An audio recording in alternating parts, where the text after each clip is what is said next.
অমর একুশে বইমেলা মানে কবি ও কবিতা প্রেমীদের মিলন মেলা। সন্ধ্যা নামলেই কবিদের আনাগোনায় মুখরিত থাকে বইমেলা প্রাঙ্গণ। মেলা ঘুরে কবি ও তাদের কবিতার কথা জেনেছেন আতিক মেজবা লগ্ন। ক্যামেরায় ছিলেন শারাফাত নাসিম। ফাগুনের বইমেলায় সন্ধ্যা নামলেই ডাক হরকরা চিঠির মতো শোভা পায় রঙিন সব বই। শিল্পী মনের আবেগ, অনুভূতি, উপলব্ধি ও চিন্তার ছান্দসিক প্রকাশে শব্দেরা পায় নতুন মাত্রা। চায়ের চুমুক কিংবা বাদামে খোসা ছড়ানোর সাথে দেদারসে চলে আড্ডা। কবিতা স্রষ্টাদের কাছে নিজেদের সৃষ্টি সম্পর্কে জানতে চাইলে কবিকণ্ঠে সমীহ উত্তর। আমার কাছে কবিতা হচ্ছে প্রকৃতির মতো, কারণ আমার কবিতার ঈশ্বর প্রকৃতি।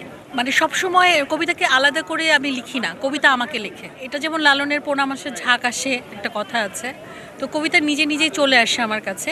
শব্দশিল্পের এ ধারাকে অনেকেই বলছেন জীবনের বৃহৎ অভিব্যক্তির নান্দনিক প্রকাশ। কবিতার কোনো গ্রামার নেই, কবিতা স্বাধীন, তবে শৈল্পিকতা যে বিষয়টা থাকে সেখানে কবিতার একটা বড় ধরনের সাদৃশ্য আমি খুঁজে পাই। শিল্পের অন্যতম প্রধান উপাদান হচ্ছে সাহিত্য, এবং সাহিত্যের মধ্যে কবিতা হচ্ছে একটা আমি বলবো খুব কঠিন একটা মাধ্যম।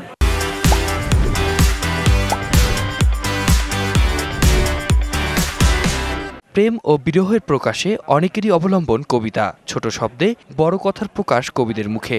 মানুষ দেখা যায় গল্প অনেক লম্বা হয়, গল্প বই পড়তে অনেক সময় দেখা যায় মানুষ ইচ্ছা থাকে না, কিন্তু সময়ও থাকে না এই সময়ে। কিন্তু কবিতার ক্ষেত্রে অনেক বেশি কিছু অল্প কথার মধ্যে আমরা পেয়ে যাই, একটা মেসেজ পেয়ে যাই। কবিতা আসলে আমাদের আবেগের জায়গা, আমাদের ভালোবাসার জায়গা, আমাদের প্রাণের স্পন্দনের জায়গা, এবং বইমেলা হলো সেই জায়গা যেখানে কবিরা তাদের কাছের মানুষের, প্রিয় মানুষের সান্নিধ্য লাভ করে। এবং আমার অভিজ্ঞতা যেটা বলে যে কবিতার এই বইমেলাকে আমাদের কবিরাই সবচেয়ে উজ্জ্বল এবং প্রাণবন্ত করে রাখে।